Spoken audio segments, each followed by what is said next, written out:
We're here to look at a couple of issues. One is what role does trade play in aid? I mean, the aid now has been flowing into Africa in the trillions of dollars over the last few decades, but has it made enough of an impact? And can trade, creating local wealth, local economy, local jobs, does that have a role to play as well? So looking at that, that's one dynamic. The second reason we're here, of course, is to look at sustainable energy for all.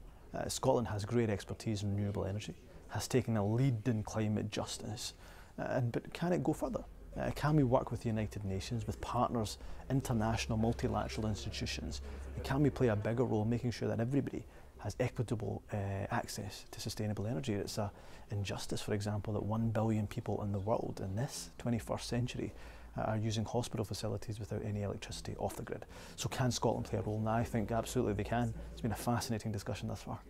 Well, we're here today to collaborate with the Scottish Government and the UK Government to launch the Decade of Sustainable Energy for All, which was adopted by the General Assembly, and we started the global launch in New York about a month ago. We're very pleased that the Scottish Government is hosting this Europe launch right at the sidelines of the Commonwealth Games. The Decade of Sustainable Energy is to help the world move towards 3 targets: universal access to energy, doubling the annual rate of improvement of energy efficiency, and doubling the share of renewables in the global energy mix.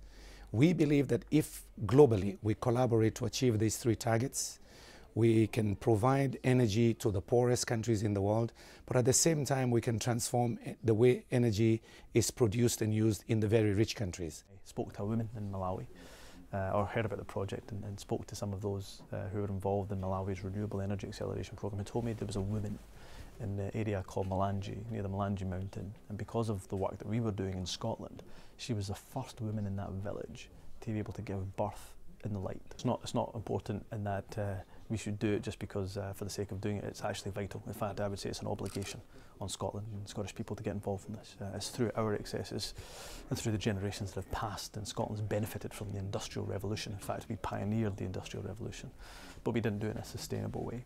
And therefore there's an obligation. It's not just important, it's obligatory on us to be involved in this, because throughout our history, from the days of Dr. David Livingstone right through to our great literary artists like Robbie Burns, who tell us that a man's a man for all that, we have a global duty to help the world's poorest, and that's part of the egalitarian spirit of who we are.